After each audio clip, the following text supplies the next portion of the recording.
Vous achetez une propriété et vous découvrez un vice postérieurement à cet achat et à la prise de possession. Vous vous demandez si c'est un vice caché et si éventuellement vous allez pouvoir avoir un recours contre votre vendeur. Alors quelles sont les questions à se poser? Est-ce que le vice était existant avant l'achat de la propriété? Si oui, on a un critère du vice caché qui est rempli.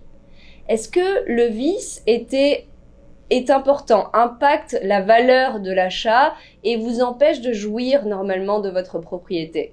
Si la réponse est oui, là encore, on a un autre critère du vice caché qui est rempli. Est-ce que vous aviez connaissance du vice avant l'achat de la propriété?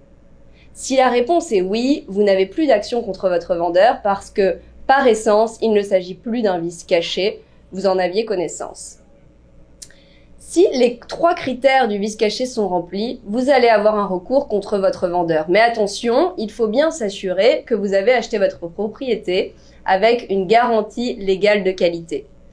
Cette garantie sera mentionnée dans votre acte de vente. Et si vous avez acheté à vos risques et périls, c'est-à-dire sans garantie légale, il vous sera impossible d'intenter une action contre votre vendeur sur le thème du vice caché.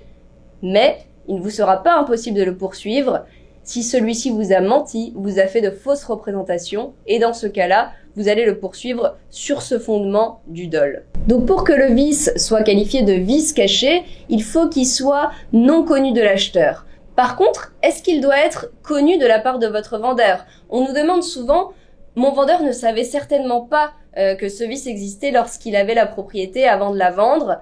Est-ce que je peux quand même le poursuivre sur le fondement du vice caché? Oui, il ne s'agit pas d'un critère pour qualifier le vice caché, peu importe que votre vendeur soit de bonne ou de mauvaise foi et qu'il connaissait pas le vice avant de vous vendre la propriété, vous avez un recours contre votre vendeur sur la base du vice caché si les critères mentionnés sont réunis.